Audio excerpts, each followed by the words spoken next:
What's up, guys? We're back. I got a new project under here. It's been sitting around for a while, unrunning. Been working on it for a little while, but now I've got space.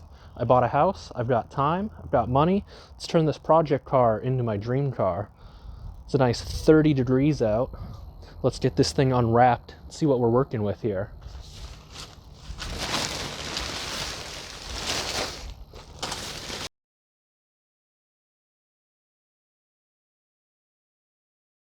Here I've got a 1985 Porsche 944.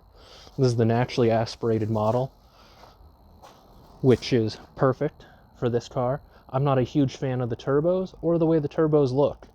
Everyone likes to put the turbo front end on it. Personally, I'm not a fan. I think this car looks better. Not how it is now. You guys are missing out on the amazing front bumper.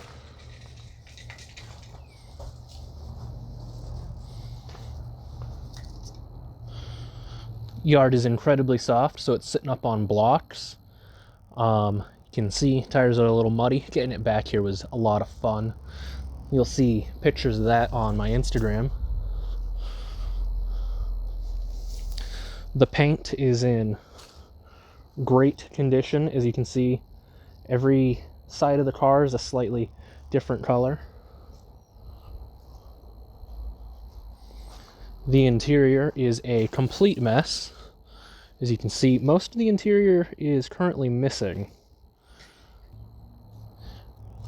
Alright, so for today, I want to get this thing off of the tires and onto jack stands. I've got some race ramps over there. I'm going to put those in the back tires.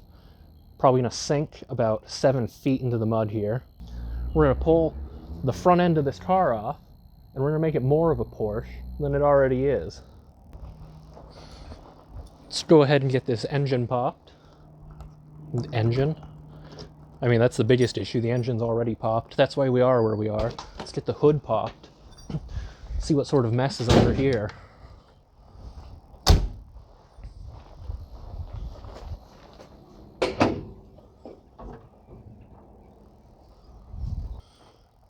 As you'll see here, there is a quite a big hole, and something is missing. Hopefully soon I'm going to fix that.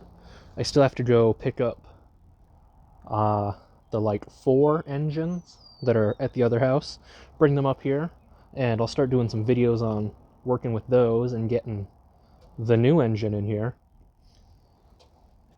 If you talk to a lot of people, they'll say, this isn't a Porsche. The engine's missing. There should be a fuel tank here.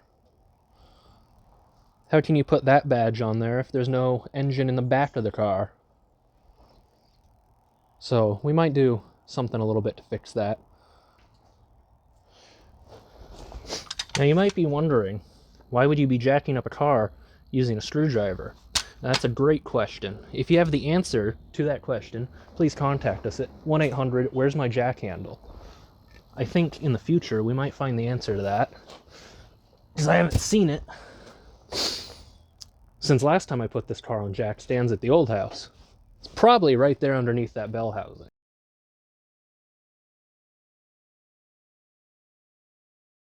Let's see if we can see it here. Don't mind the underglow, that'll be talked about later. This is a factory jacking point. There's another matching one, obviously on the other side, but at the rear of the car down there.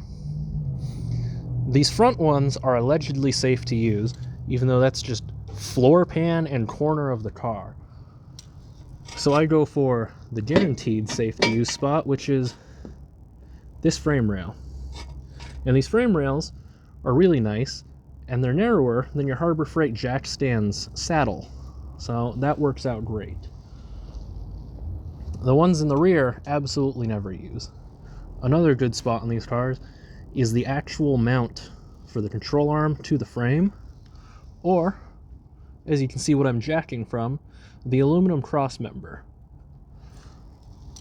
And then in the rear, I'll show you when we get back there, under the transmission there's a little bracket that comes into the back of the frame rail, and that bracket is safe to jack from and put jack stands. So before this collapses and crushes me, let's go get the other jack.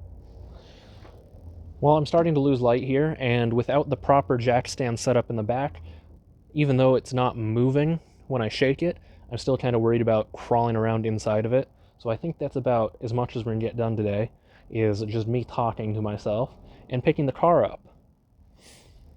I don't know which project we're gonna start first. If I'm gonna put the engine in here, because I need to move all of the steering. I need to move the brake booster, and I need to cut the front end of the car off. All of that will be coming up.